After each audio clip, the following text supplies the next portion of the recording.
Covid के बाद विगत कुछ वर्षों से पर्यटन के प्रति रुचि काफी बढ़ गई है, खासकर भारत में, जहां स्मारक और विभिन्न ऐतिहासिक स्थलों की कोई कमी नहीं। यात्री घूमने के लिए नित्य नए और रोमांचक स्थलों के लिए प्रयासरत है। ऐसे में यूनेस्को द्वारा प्रमाणित विश्व धरोहर स्थलों का अपना अलग ही महत्व व्याप्त है।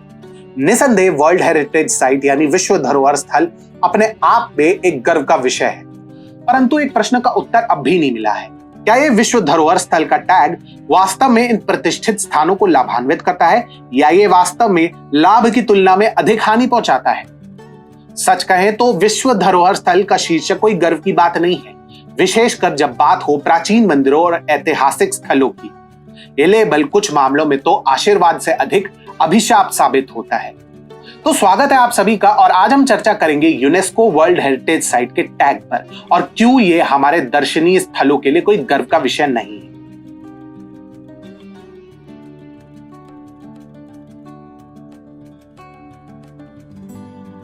कहने को वर्ल्ड हेरिटेज साइट एक सम्माननीय टैग कुछ लोगों के लिए हो सकता है, परंतु ये टैग ऐतिहासिक और धार्मिक स्थानों के लिए अभिशाप भी साबित होता है। देखिए, ये उक्त टैग दर्शाता है कि एक स्मारक या शहर को उसके असाधारण ऐतिहासिक, सांस्कृतिक या वास्तुशिल्प महत्व के लिए पहचाना और संरक्षित किया जाता है, जो 10 विशिष्ट मानदंडों में से एक को पूरा करता है। अब इन स्थलों को संरक्षित करना कोई सरल कार्य नहीं, परंतु अधिक महत्वपूर्ण मुद्दा इन स्थलों के आसपास व्यापक योजनाबद्ध निर्माण की कमी है, जिससे इन्हें मार्केट फोर्सेस पर भी निर्भर होना पड़ता है। आधुनिकता और आध्यात्मिकता में संतुलन होना आवश्यक है, परंतु दुख की बात तो यह है कि ऐसे मामलों में ऐसा बिल्कुल नहीं होता। अब वर्ल्ड हेरिटेज साइट्स बनने के फायदे कम, नुकसान अधिक है। विश्वास नहीं होता तो बृहदेश्वर मंदिर को ही ले लीजिए। मंदिर का नाम बृहद अर्थात बड़ा या विशाल और ईश्वर अर्थात भगवान शिव से लिया गया है, जो सबसे महत्वपूर्ण शिव मंदिरों में से एक के रूप में इसके महत्व को रेखांकित करता है। परंतु 1987 में मंदिर को जब से यूनेस्को के विश्व धरोहर स्थल का दर्जा दिया गया था, तभी से स्थिति बद से बदतर हो गई। कुछ वर्ष पूर्व TFI पोस्ट पर हमारे एक पाठक ने बृहदेश्वर मंदिर का अपना अनुभव हमारे साथ साझा किया था। उन्होंने बताया कि बृहदेश्वर मंदिर में दर्शन करने का अवसर प्राप्त हुआ। मैं इसके लिए अति उत्सुक था, लेकिन मंदिर के द्वार पर पहुंचते ही मुझे एक झटका लगा। मैंने देखा कि हिंदुओं के सबसे बड़े मंदिरों में से एक में दूसरे धर्म के लोगों को भी प्रवेश की अनुमति थी। अब क्योंकि उन लोगों को वहां प्रवेश की अनुमति है जो मूर्ति पूजक नहीं है, तो मंदिर का प्रांगण किसी पब्लिक पार्क की भांति लग रहा था, जहां लोग अपने प्रेमियों के साथ हाथ पकड़कर घूम रहे हैं। इसके अतिरिक्त जब मंदिर केवल पिकनिक स्पॉट बनकर रह जाते हैं तो मानदंड धुंधले हो जाते हैं और आगंतुक ऐसी पोशाक पहनकर भी आते हैं जो मंदिर के भाव अथवा प्रांगण के लिए उचित ना हो। आपको स्मरण दिलाने की आवश्यकता है क्या कि पवित्र केदारनाथ धाम में विगत कुछ माह से क्या हो रहा था?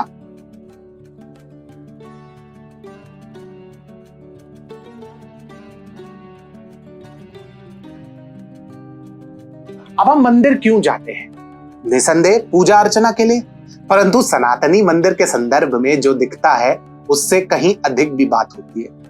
प्राचीन काल में मंदिर बहुमुखी केंद्र के रूप में कार्य करते थे, जहां संस्कृति, व्यापार और आध्यात्मिकता का आदान प्रदान होता था। आज भी हमारे मंदिर ऊर्जा के आदान प्रदान के प्रत्यक्ष माध्यम है। जब हम अंदर कदम रखते हैं तो सकारात्मकता की एक निर्विवाद आभा हमें घेर लेती है, परंतु जब वह भावना खत्म हो जाती है तो संकेत स्पष्ट है, स्थान की पवित्रता भंग हो गई है।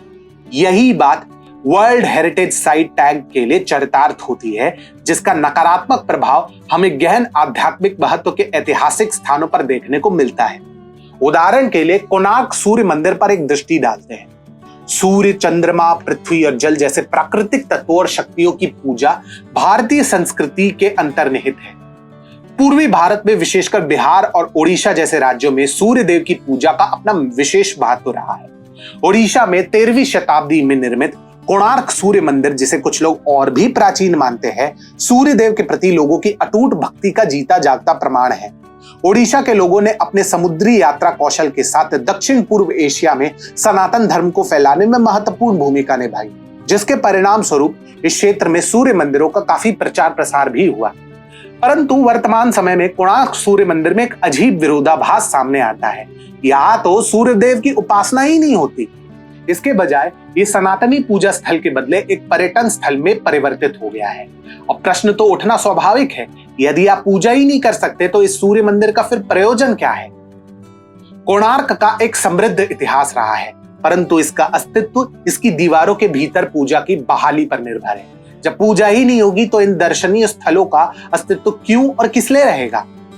काशी पे विचार करिए, जो अपने जीवन शैली में पूजा की अभिन्न भूमिका के कारण सहस्राब्दियों तक फलता फूलता रहा है, केवल पर्यटकों के लिए आरक्षित नहीं रहा है। आपने कभी सोचा है कि जीर्णोद्धार के बावजूद गुजरात का सोमनाथ मंदिर पूजनीय क्यों बना हुआ है? सर्वप्रथम सरदार पटेल और आचार्य कन्हैया लाल माणिकलाल मुंशी के प्रयासों से इसकी आध्यात्मिक पवित्रता अक्षुण्ण रही। दूसरा, यह विश्व विरासत स्थल यानी वर्ल्ड हेरिटेज साइट के टैग का बोझ नहीं उठाता, जो इसे बेलगाम पर्यटन के प्रकोप से भी बचाता है।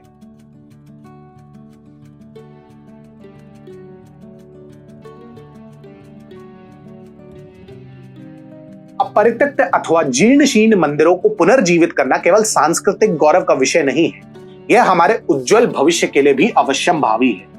चुनौतियां अवश्य रहेंगी, परंतु आधुनिकता को अपनाते हुए हमारी सांस्कृतिक विरासत को संरक्षित करना एक टाइट रोप पर चलने के समान है।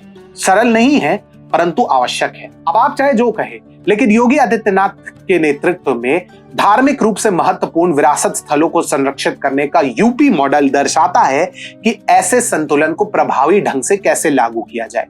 आज की तुलना में कभी 2010 में अयोध्या पर एक दृष्टि डालिए और आप समझ जाएंगे कि संतुलित परिवर्तन किसे कहते हैं। परंतु बात केवल अयोध्या जैसे प्रसिद्ध स्थानों के बारे में नहीं है। मार्तंड सूर्य मंदिर जैसे अद्वितीय धरोहर, जो वर्तमान में खंडहर है, इसी कायाकल्प के लिए दशकों से तरस रहा है।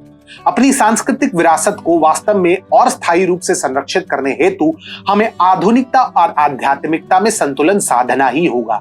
वर्ल्ड हेरिटेज साइट टैग से हमारे विरासत की रक्षा नहीं होगी, हमें स्वयं आगे बढ़कर अपना श्रेष्ठ प्रयास इसी दिशा में देना ही होगा।